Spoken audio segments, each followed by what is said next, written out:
we're back in 16th century Italy, right?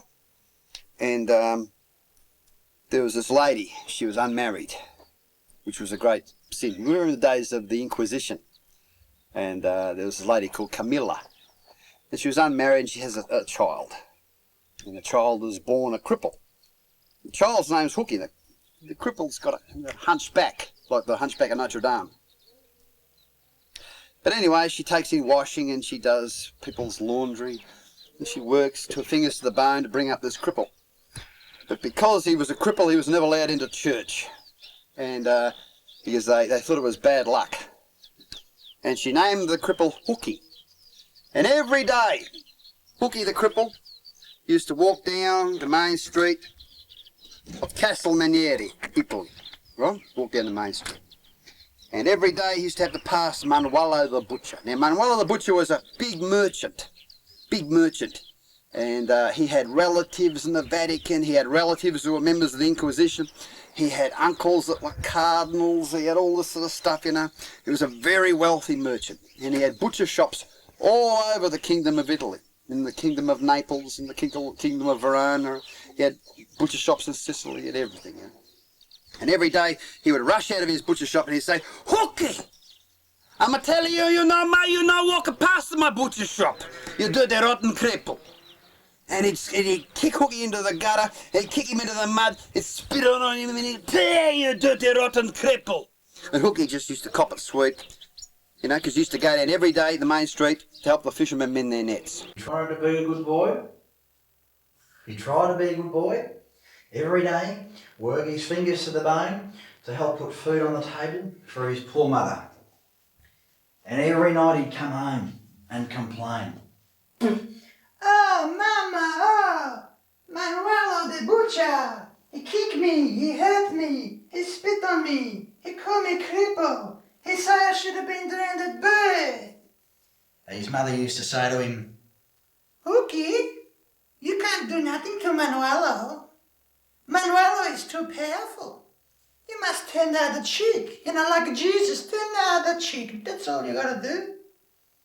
So every day, Hooky the cripple would walk down the main street. What is? Manuelo the butcher would come out. Hooky! You dirty cripple. You filthy rotten cripple. Every day, you walk past my butcher shop, you bring bad luck onto me, you bring bad luck onto my customer. Play, you dog! Fucking kick him in the gut and you belt him in the head all the time. Crack. Right? And every night Hooky would come home and complain, of course. Oh, Mama! She wasn't much help, right? But one day, she has this idea. She decides to make Hooky a bloody coat. A coat of many colours, kind of like in the Bible, one of those things anyway. This beautiful rainbow coloured coat. So he's got his coat on. He's singing to himself the next day, you know.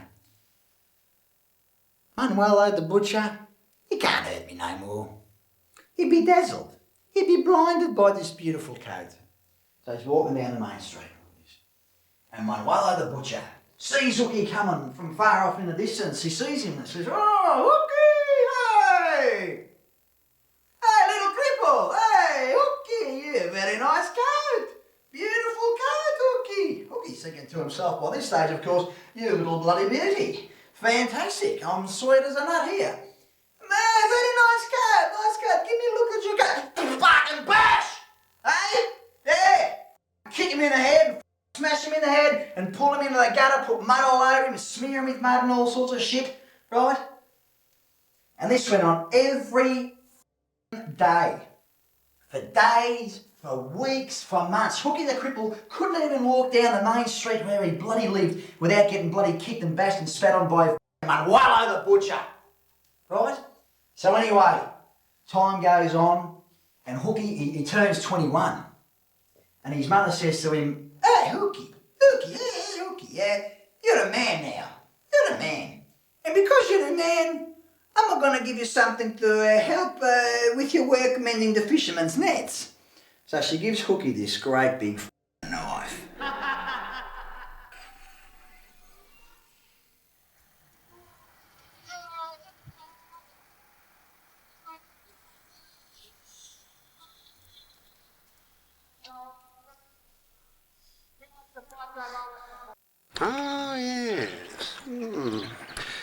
Most profound. It's pretty early in the morning for Kung Fu, isn't it, Jim? What's the matter with you? Just hang on a second. What are you doing?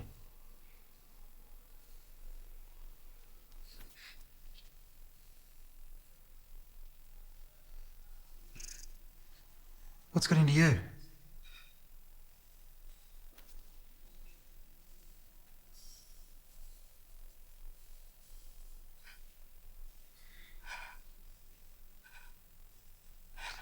Come here, mate.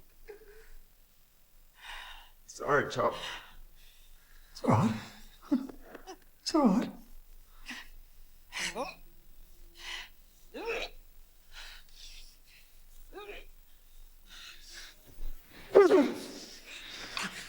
Shit. Jimmy, if you keep stabbing me, you're going to kill me, right?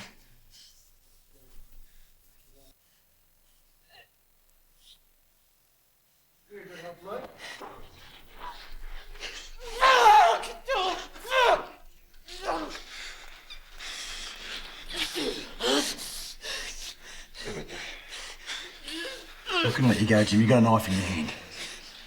You let me go, I'll drop that shiv. You drop the knife, and then I'll let you go. You let me go, I'll drop the shiv, I'll drop off. I'll drop off. Let go of the knife. Okay, I'll drop off. Let go of my hands. I'm going to let you go, okay? You go and sit down.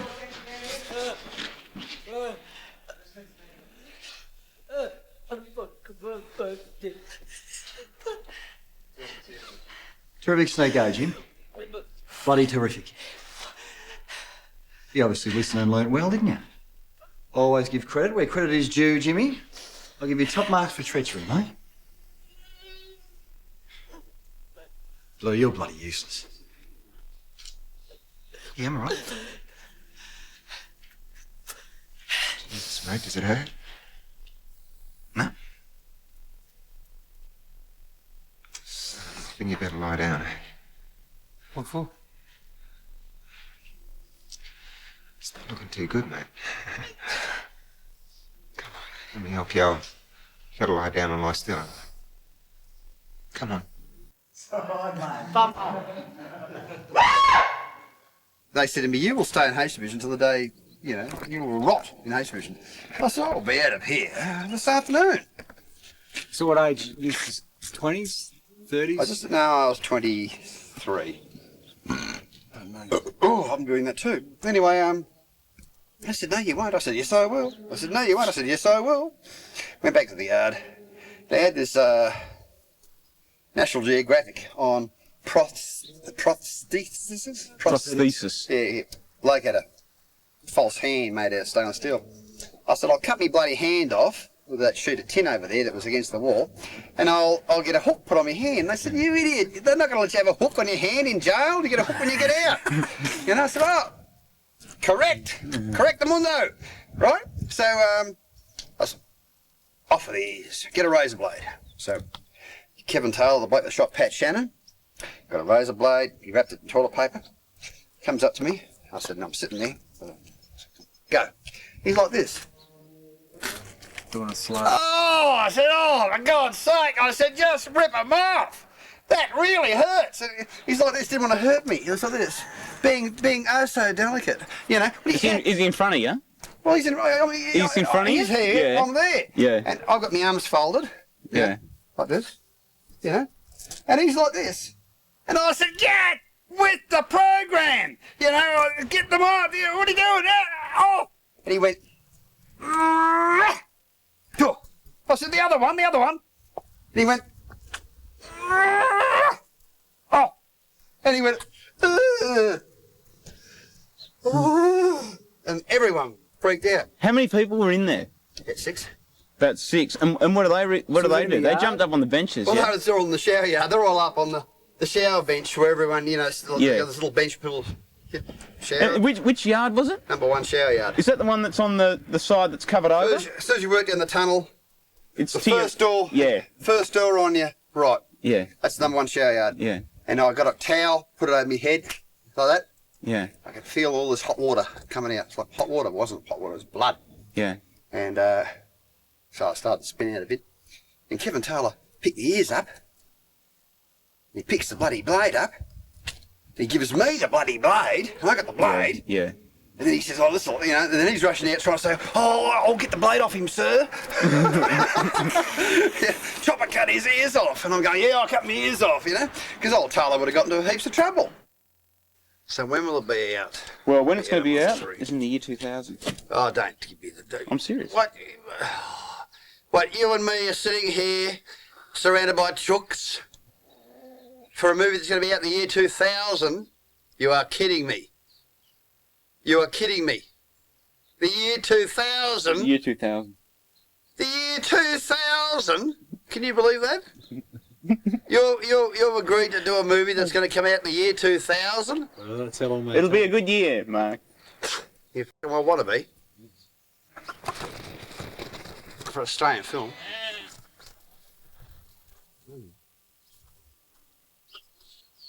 But it's not unusual, Mark. You know, a film like Shine, that's 8 years. 8 years in development and shooting. Shine. just been there. Honestly, I'm not being critical or anything, but honestly, once you get the funding, I would rock and roll with great haste. How can people, or the people Eric was associated with, punch out a good movie, right? Not a bad film, very Australian film, in no time flat, and it takes you to the year 2000. Year 2000? Oh, come on, mate. Don't be like that. Just take him up the chook shed now and toss eggs at him. I'd like to be alive to see this fucking film. Oh, you'll be alive. God, mate, anything can happen. This is the first time he's mentioned it to you. I'm going horse. You just had me do the hooking the cripple one. I like to do a Pauline Hanson video. By the time you see this video, we'll be dead.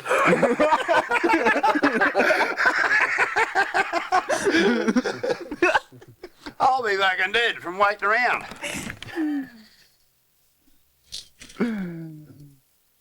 No, well, It does sound a long way away when you say year 2000. No, hang on. You mean end of next year? well Towards the end of next- basically we are talking.